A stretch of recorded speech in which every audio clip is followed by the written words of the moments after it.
Revue de presse des quotidiens ivoiriens du jeudi 18 septembre 2025. La une des journaux de ce jour est dominée par un climat politique tendu à l'approche de l'élection présidentielle, marqué par des accusations, des mises en garde et une intense mobilisation des partis. L'actualité est également tournée vers la scène internationale et ponctuée de faits divers. Tensions politiques et mobilisation préélectorale. Le climat politique et les préparatifs des différents camps sont au cœur de l'actualité. Mobilisation du pouvoir. RHDP. Le pouvoir est en ordre de bataille.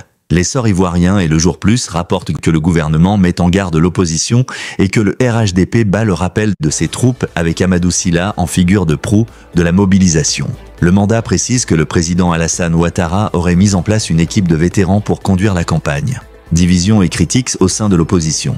L'opposition semble traverser une période de turbulence. Le quotidien Aujourd'hui note l'absence d'un mot d'ordre commun entre le PDCI-RDA et le PPACI. Le journal La Discipline évoque un PDCI qui s'enlise sous la gouvernance de Tidjane Thiam, tandis que Le Matin parle d'un conflit interne et d'une tromperie dans la communication du parti. Discours incendiaire et climat explosif. Le ton est particulièrement vif.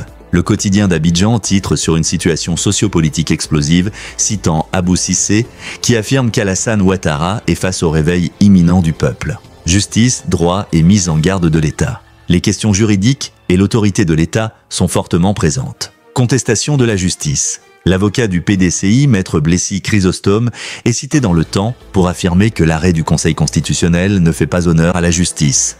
Rappel à l'ordre ferme. Le ministre porte-parole Amadou Coulibaly est sous les projecteurs. Le patriote relaie ses mises en garde très fermes. La loi sera appliquée et contester ses décisions, c'est tomber sous le coup de la loi. L'observateur précise qu'il s'adressait particulièrement aux GOR, un acronyme pour désigner les partisans du concept Gbagbo ou rien, relations internationales et diplomatie. La Côte d'Ivoire est aussi vue sous l'angle de ses relations avec l'étranger. Mission de l'ONU à Abidjan, un sujet récurrent dans plusieurs titres. Notre Voix et Le Réveil font leur une sur une mission urgente de l'ONU à Abidjan envoyée pour le président Thiam, évoquant l'envoi d'un nouveau représentant spécial. Le journal L'Expression apporte des précisions de Tidjane Thiam lui-même sur cette mission.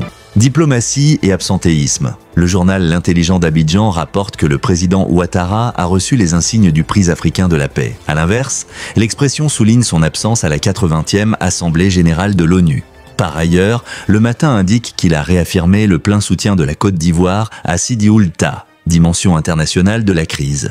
Le journal Dernière Heure, Monde estime que la crise préélectorale prend une dimension internationale. Développement local et société. Quelques sujets traitent de la vie quotidienne et du développement infrastructurel. Infrastructure. Le journal La Régionale rapporte l'inauguration d'un budget de 2,1 milliards pour l'entretien de 517 km de route. Cohésion sociale. Le quotidien La Discipline donne la parole au président des griots, Djely Tchomba Dramé, pour qui le recours aux griots est essentiel dans la préservation de la paix. Fait divers tragique. Soir Info rapporte un événement dramatique avec la mort d'un élève foudroyé par une décharge électrique lors de la rentrée scolaire. Actualité sportive. Le sport, et particulièrement le football, trouve sa place. Supersport consacre sa une au football européen. Barça, Manchester City, Galatasaray. ASEC Mimosas, dédié au club mythique.